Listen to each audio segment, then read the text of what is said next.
Hi, Filmedics. Thank you, everyone, for tuning in, and welcome back to part two with John Edward. We are going to be talking about how John moved from Kentucky and has become an amazing writer and working in the animation field with top Disney legacy properties such as Frozen, The Incredibles, Wreck-It Ralph, and we'll find out what he's working on if we're allowed to hear anything about what he's working on. Luminous Blue. I will tell you as much as I can. I've actually checked with my partners to make sure I can push it right up to the limit without doing a Tom Holland or a Mark Ruffalo and like spoiling everything. But yeah, where are you tuning in live with us today from? I am in Pacifica, California, which if people are not familiar, it's about 15 minutes south of San Francisco. Yeah. So if I were in LA, it'd be like saying I'm in Glendale. So for reference. Okay. Well, John, you live in Pacifica with your 3 children, 1 dog, and a snake. And a snake. Oh, you have a slither in your house? Well, you know, she's fairly slithery, but she gets out and gets a little exercise. I have one daughter in particular who takes her out and gives her some exercise and walks around the house with her around her neck and just lets her climb around. It's actually, it's funny. It's actually really relaxing. Really? I know people may not do that, but it's like having a velvet rope pulled across your skin. It's very soothing actually to have a snake kind of around. A corn snake. So, there are no teeth really. It's a very, very docile, human-friendly kind of snake. It's not like a ball python or something. Yeah. Well, I'll take your word for it that you're slithery. I'm still here after 5 years of living with the snake, so it can't be that dangerous. Oh, I hope it's okay to call her slithery. I mean, oh sure, that's what she does. Please don't be offended. What's her cute name? Oh no, she's fine. What's her name? Her name is Flajunia, which is actually not a foreign name. It's just Flash Junior, but over time it's just sort of gotten mushed together. We just call her Flajunia because it sounds much more exotic. It's like the kind of thing someone in the industry ought to have. I have an exotically named snake. So I want to ask you. So you actually went to school. You said in Pittsburgh, right? Yeah, I did my graduate work at Carnegie Mellon in Pittsburgh, or Carnegie Mellon, depending on how you pronounce it. But yeah, I lived in Pittsburgh for about 2 years while I was in graduate school, a little bit longer. And then ultimately from there, came out to LA. Yeah, and then and can you tell your story? You heard? Where on campus did you hear Ralph Guggenheim, co-founder? Oh, this is a very cool story. So I'm graduate school, and at that point I was thinking about beginning to had the first sort of inklings that I might want to actually go west and get into entertainment and not into a more corporate communications kind of career, which is actually what my background was. Ralph Guggenheim's a fellow alum of Carnegie, and he's the co-founder and VP of Pixar, was a producer on the original Toy Story, and had come back to campus to give a talk because Toy Story had come out, hadn't been out that long, I don't think. And so he came back, was just talking about the industry and his experience and that sort of thing. And so I sat in on the talk, and that was literally the moment I decided that I would come west. That was literally the moment my career path began. He at one point said, we could have done Toy Story for $5. And he said, of course, it would have been a very different look, but it would have been the story. And he said, story is the beginning of everything. Story is where everything starts. And I have remembered that moment. I don't know. I mean, I'm sure he said lots of other interesting things, but it was like that whole thing just sort of condensed right into that one statement. And at that point, I knew I wanted to come west and tell stories. And so I did what is considered sort of like the cliche thing.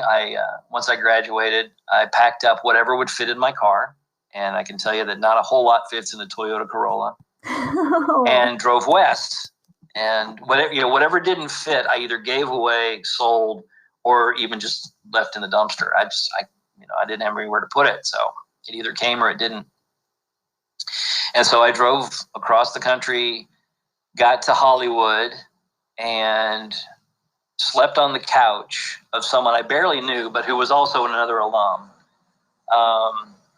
Hold on, there's a street sweeper going by outside. Sorry, I don't know if everybody can hear that, but in case there was some interruption. So I got out, sat out, I slept on the couch for about 2 months or so. Seemed like it was about 2 months. You actually slept on a alum's couch that you kind of sort of knew, which is kind of sort of new. And then, I spent my days exploring Hollywood, trying to make connections, trying to get a job, that sort of thing. And the first job I got was as a PA in a little boutique production house. And it was just enough I made just enough money to get a place of my own.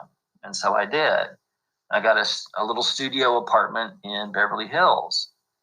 And when I say I got a studio apartment, I mean that literally. I got nothing else, no furniture or whatever. I had just the space. And I literally slept on the floor.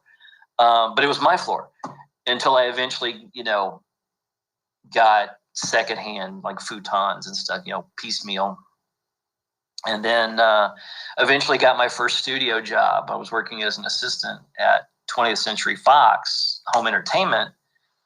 But one of the coolest things about that job was I can actually say that I worked in the Nakatomi Plaza building from Die Hard. Oh, wow. Because that's where our offices were located. The unfinished floor where Bruce Willis has his, where he spends a lot of the movie, actually, and he has a big gun battle up there and everything, that was our floor. Because by the time I was there, that had been finished and everybody had moved in. And it wasn't actually until sometime later that I realized I worked in the Nakatomi Plaza building. But that was a lot of fun to tell people back home. He moved out west and now he works on the Nakatomi Plaza building. The Die Hard, yeah, it's a the Die Hard building, yeah. So that was pretty. Little things like that were always fun, especially to tell people back home. I didn't know anybody out west. I don't have any family or anything out west at that point. I have lots of friends and stuff now, but at the time everybody was back east, and so they would love to hear about adventures or misadventures or any little thing, any little story I could tell them, because it was nobody they knew had ever done anything quite like that, and they were terrified for me too. Yeah, this is not your typical 9-to-5 sort of existence when you come out to Hollywood, no matter what you do, right? As you know, and as a lot of people listening probably know, there's a lot of rejection. There's a lot of hard times and uncertainty, and you don't come out and get a 401k write off and health insurance or whatever. You just kind of have to.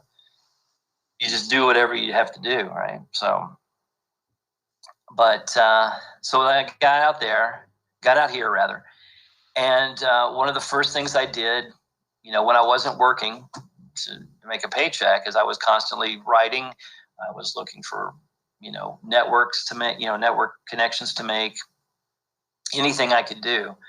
And one of the best things I did was I joined a writer's lab. Since I knew at that point I wanted to be a writer, not an actor or whatever, I joined the Cornet Writers Lab in Los Angeles and was a member there the entire time I lived in LA. And it was probably one of the single best things I ever did, because I continued to learn my craft. I learned how to critique. I learned how to give a critique. I learned how to take a critique, and think more critically and deeply about the story. And of course, and how to make connections and how to pitch and all of that sort of thing. And that probably was one of the, like I said, the things that helped me the most. The skills I learned there, the things I learned there were probably the things that helped me the most when I was pitching and writing and presenting myself and trying to get work and everything. As a matter of fact, at the end of every meeting, we'd meet like every Tuesday night. At the end of every meeting, our moderator would say, his final words to us were, "Go out, get work." So was that at the Cornet Theater on La Cienega? Did y'all meet? Yeah, it was. Yeah, it was actually. It was right. We started out in the little black box of the Coronet, and then later on we moved in up above the main theater, and then since then it's actually moved to different locations. It's still called the Coronet Writers Lab, but yeah, it was the Coronet Writers Lab because it was in the Coronet Theater back on La Cienega. Yeah, it was run by some like TV actors, right, or some big people. Yeah, who was it? It was, well, originally it was called the Playwrights Kitchen Ensemble because of the initials PKE. It was Patchett Kaufman Entertainment. Okay. Brad Patchett, I think, and I don't know who the Kaufman was. But you're right. They were run by actors and producers who actually, I think that if I'm not mistaken, owned the theater and ran the theater group, out of it. Yeah, it has since grown to be its own thing now. But that's where it all started there on La Cienega. Yeah, because I remember dropping off my resume there as an actor, and somehow they asked me to be in a reading because I met someone there when there was performances at the Cannon Theater in Beverly Hills. Do you remember the Cannon Theater in Beverly Hills? Yep, I do. Yeah. I was Sally Struthers' daughter-in-law called a Shiksha. I was in some play reading. Yeah.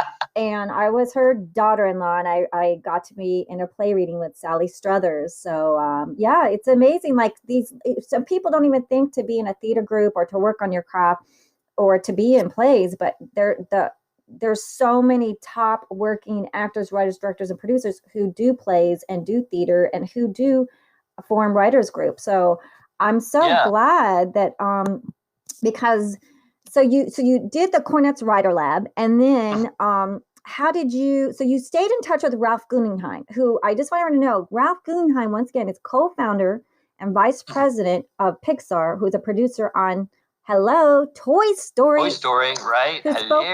Spoke on your campus, Carnegie Mellon. Am I saying that right? Yep. Yeah. I think you can say it either way. It's either Carnegie. I think the purists will call it Carnegie, and I do occasionally call it Carnegie, but no one's going to give you a hard time if you call it Carnegie. And then so you kept in touch with him, and so how did you get your first break of writing animation? Like, how can you share that with us a little bit? Sure. The first break I had, actually, the first break I had was writing for Disney, writing some of the books for Disney. I was an executive assistant because at some point everyone's been an executive assistant all over Hollywood. That's just kind of how it works. So this time I'm an executive assistant at. So I'm at Disney. So you're executive assistant where at Disney? Buena Vista Home Entertainment. So basically, it's the home entertainment division. Oh, sure. Right? And I'm in the business and legal affairs department. So I'm assisting lawyers and stuff. Oh my gosh. But I'm taking advantage, and they're actually really good people, I have to say. I call them my word accountants because these are not the people that take you to court. These are the ones that form the contracts and everything. And really great people actually. But one of the things I would do, again, when I wasn't working, I was, trying to make things happen. So I would go on the internal email, and before I was on LinkedIn, essentially Disney's internal email was my LinkedIn, and I would write emails to other professionals at Disney who were in the departments or doing the sorts of things that I wanted to do. So I was writing, directors, editors, whoever would talk to me, and I would basically say, hi. Here's who I am. Could I buy you a cup of coffee and just ask you some questions? And that's all I would ever say. I'd never asked anybody for a job. I just wanted to pick their brain, and I'd offer to buy them coffee or lunch or whatever. And very rarely did I ever actually even have to buy them coffee or lunch because people love to talk about themselves. So I connected with this editor at Disney Publishing, and we clicked over ideas about, what sort of stories Disney should be telling. So John is telling us how he had met a fantastic editor that you became friends, and then yeah, so we go and have lunch, decide that, hey, we're really of the same mind, and she's working on this project at the time that has to deal with the Disney princes, not the princesses, which obviously Disney did a lot with, but with they were thinking about, she was going to pitch them the idea of doing the same thing but with all the guys, right? Prince Philip, Prince Charming, whatever, who we both felt like were just really interchangeable. No one really knows the stories of the princes because they don't really get developed. So she was, at the time, was developing a project that she was going to pitch in New York. And so she asked me if I wanted to come help her work on it. And so what I would literally do, it's like that movie Secret of My Success with Michael J. Fox. I would get done as an assistant over in home entertainment, and then on my lunch hour, I would come over to her office, and we would be working on this presentation that she was going to pitch to New York. Unfortunately, it never went anywhere. It should have, but didn't. But what happened is, sometime later, after I left Disney, she needed someone to write a Sleeping Beauty story. They'd had an author who, for whatever reason, dropped out of the project, and they had 2 weeks to get this thing done. So she remembered me. We stayed in touch. And so she emailed me and said, hey, what do you think about writing Sleeping Beauty? And like any good writer, my first answer was, yes, of course. I'll figure out how to write it later, but yes, I'm there. And we were actually on winter break. So my wife at the time and I had taken the kids to Tahoe to go skiing.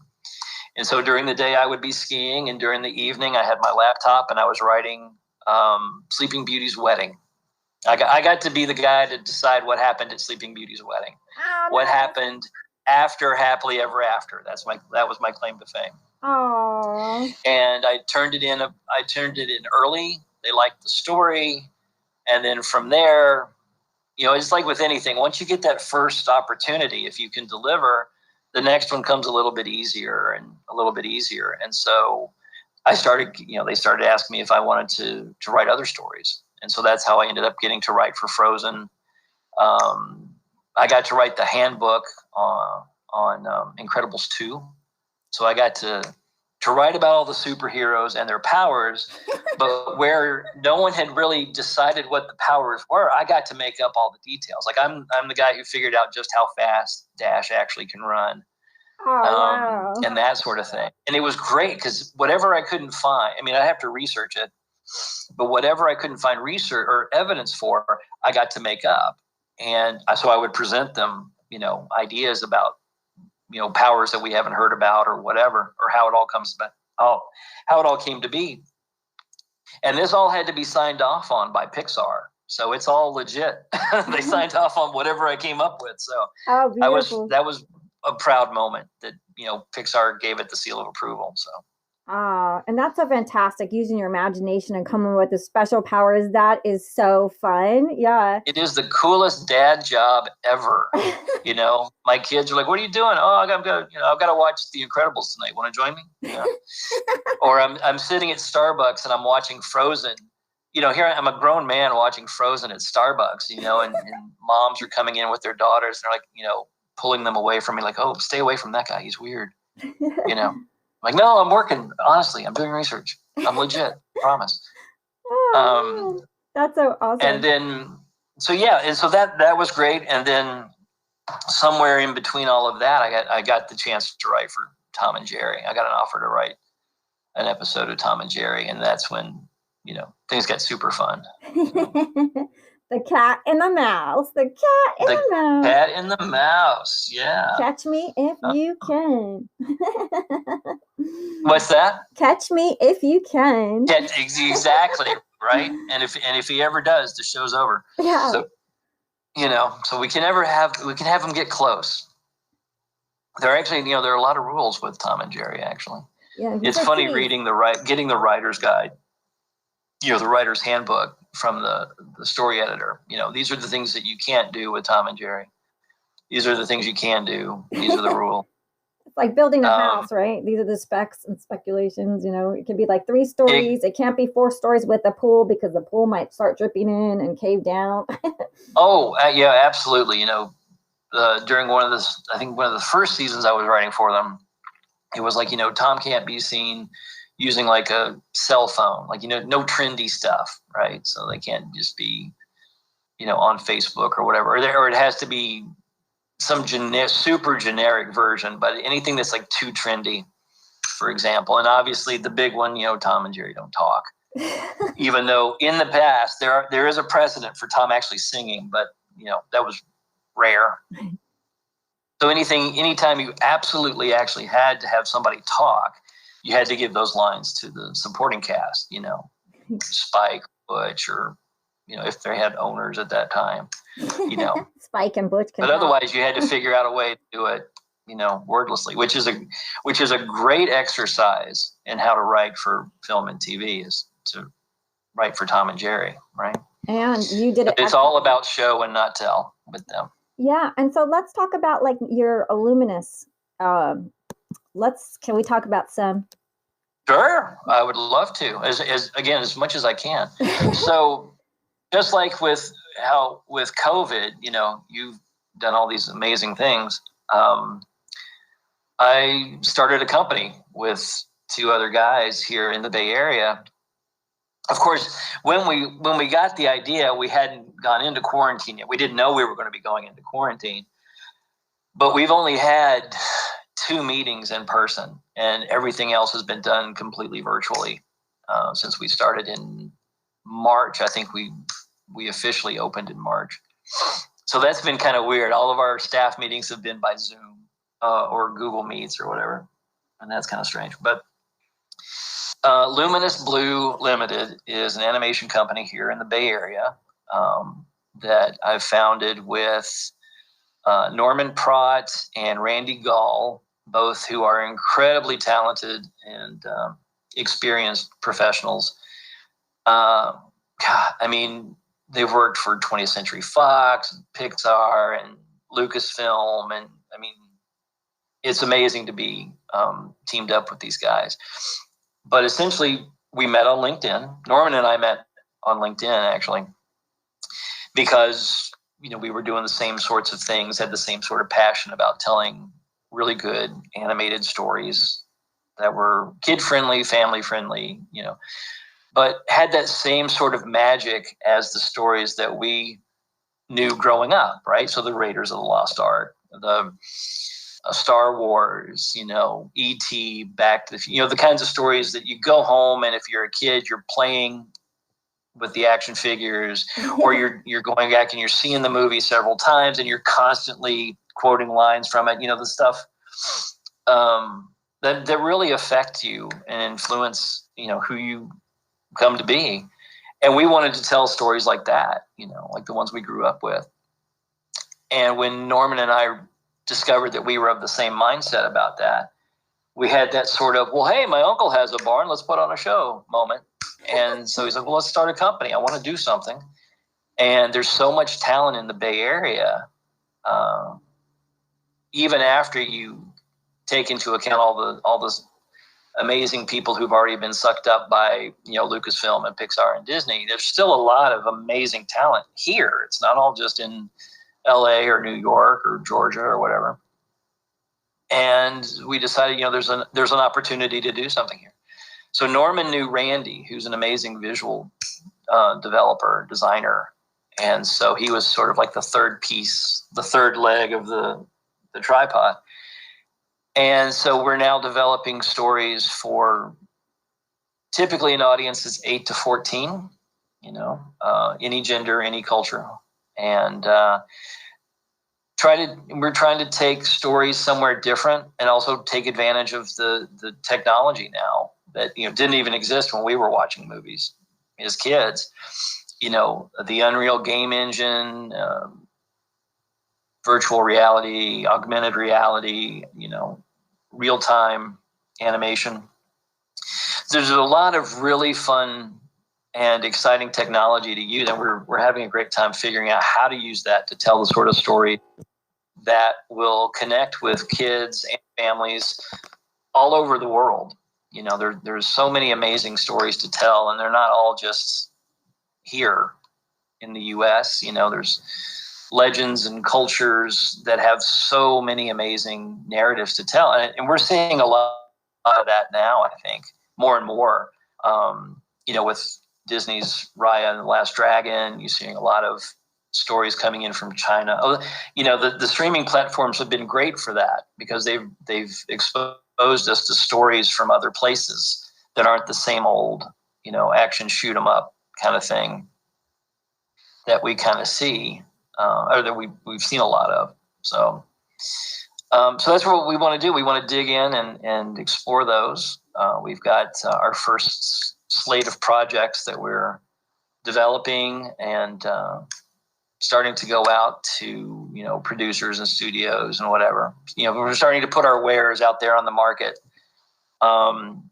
whether it's a television show that we're developing that celebrates the power of a child's imagination, or a sort of an urban time-traveling adventure, or another, what we call sort of like our Star Wars, our big epic project that set in the future. It's a sci-fi adventure that travels through different dimensions. We're just having a great time figuring it out and getting our stuff out there. And then someday, when COVID's done, we may actually see each other in person again. yeah, and to be able to hug someone, or right, do elbows, or like air high fives, air hugs. Right. Well, one of the advantages is we haven't had to worry about renting office space yet. We don't have very much overhead actually, because everybody's working from home. And I think is because great. we are focused in animation, we have been, the things that we want to do and our objectives and our goals are pretty COVID resistant, right? Because we're not shooting live action. We don't have to worry about people on a set. We're just focused on telling a great story and leveraging technology to give an audience a really fresh and exciting and hopefully inspiring, story experience. Yeah, and we can't wait. So you're going to be pitching the stuff that you worked on. So it will be on a major streaming TV or film platform in the future, right? That's where our target is, I think, at this point. Again, drawing on the experience and the connections that Norman and Randy have, we'll have an opportunity to go to some of the big players, but we're also looking at, anybody that makes sense. It doesn't necessarily have to be Netflix or a HBO Max, although that would be great. I mean, let's face it, I would take that meeting in a heartbeat, as I think anybody would. HBO, call Luminous. There you go. You heard it from her. You heard it from Marilyn. Luminous She has Blue the number Limited. one podcast all over the world. She has her finger on the pulse. Well, my kids' podcast, Enchanting Book Readings, is 1.5% global. So yeah, it's a 1.5% global. There you go. Well, get in touch with Marilyn's kid. Marilyn, kids podcast. Be talking about. Contact them, have them set up a meeting, and we will come and talk to you. I'm sure they're going to contact Zoom you. Well, it's been a pleasure having you on the show. Where does everyone keep up in touch with you? Where can they keep up with you? Do you have a website or Facebook? I do have a website. It's Neutron Boy Productions 1. It's neutronprods1.com. The best way to find out about what's going on with me would be through my LinkedIn page, because that's actually where I focus most of my either announcements or updates. And then, of course, there's the Luminous Blue site, which is luminousblue.tv, not com, but TV. And that's John Edwards with an S, and a Neutron. Is it Neutron Boy again? Can you say that one more time? Yes, it's my website, my personal website is NEUTRONBOY and then PRODS1.com. Great. It used to be a lot easier to remember, but I lost the website when my router got hacked. Well, thank you so much for